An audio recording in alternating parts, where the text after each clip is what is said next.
Bismillahirrahmanirrahim. Qala musannifu rahimahullahu ta'ala wa nafa'ana bihi wa bi'ulumihi fid dharaini amin ya rabbal alamin.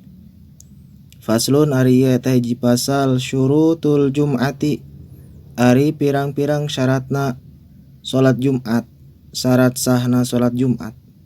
Syurutul jum'ati ari pirang-pirang syarat sahna salat Jumat. Adegeun Jumat sittatun eta aya genep. Ang takuna tegesna kahiji kudu aya itu salat Jumat.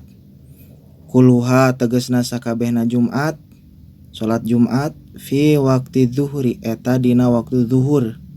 Salat Jumat kudu dilaksanakeun dina waktu zuhur. Wa antu qoma sareng kadua kudu diadegeun itu salat Jumat, Jumatan fi khittatil baladi di tengah-tengah lembur, di pusat kota, di pusat keramaian, di tempat anu rame, nu loba jalmana. Wa angtu sholat sareng katilu kudu disolatan eta sholat Jumat, maksudna dilaksanakeun sholat Jumat teh jamaatan sabari berjamaah, teu meunang sorangan ngalaksanakeun sholat Jumat mah.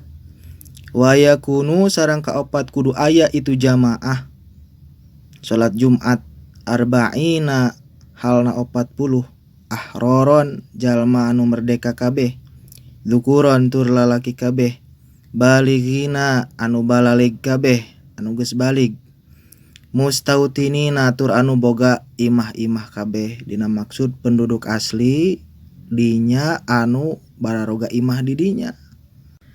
Wa alla tasbiqoha sareng kaopat ulah miheulaan kana eta salat Jumat.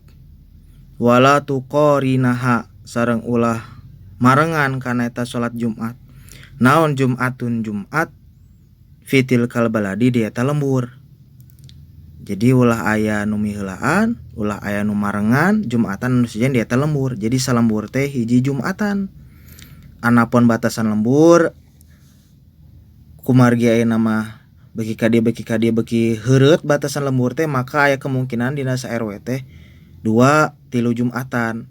Batasan lembur teh aya nu dibatas ku RT, aya oge nu dibatas ku blok dan lain sebagainya. Tah kumaha cenah lamun aya 2 anu bareng, maka anu sah menurut sebagian ulama nyaeta anu pangheulana beres. Makana Jumat mah pas sakedeung ulah palila-lila, sabab bisi ngajaga bisi aya Jumatan di eta lembur anu sejen, maka nu sah teh nyaeta nu pangheulana beres ngalaksanakeun salat Jumat.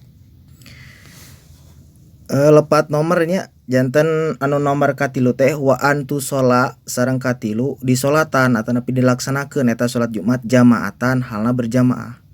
Wa yakunu sareng kaopat kudu aya itu jamaahna arba'ina 40 urang, ahroron jalma nu merdeka kabeh, dzukuron lalaki kabeh, balighina anu baleg kabeh, mustautinina anu boga imah-imah kabeh, nyaeta orang lembur dinya anu geus boga imah di dinya geus netep di dinya.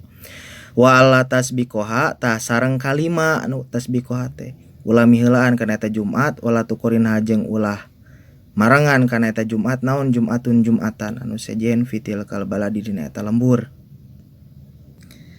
Wa ayyata qadamaha sareng kagenep kudu miheulaan kana eta salat Jumat. Naon khutbatani khutbah 2. Jadi Jumatan mah khutbah heula terus salat, beda jeung salat Id. Salat Id mah salat heula terus khutbah kitu panginten. Da insyaallah dilajengkeun ke kana rukun-rukun khutbah. Jadi khotib dihimbau lamun khutbah teh ulah panjang teuing, cukup we rukun-rukun hungkul dan lain erek pengajian. Sabab pengajian mah aya waktuna di luar waktu khutbah Jumat supaya leuwih luas bahasanana. Sabab saur Kanjeng Nabi ciri jalma anu pinter anu ahli fikih teh khutbahna pondok, salatna panjang. Wallahu a'lam bishawab.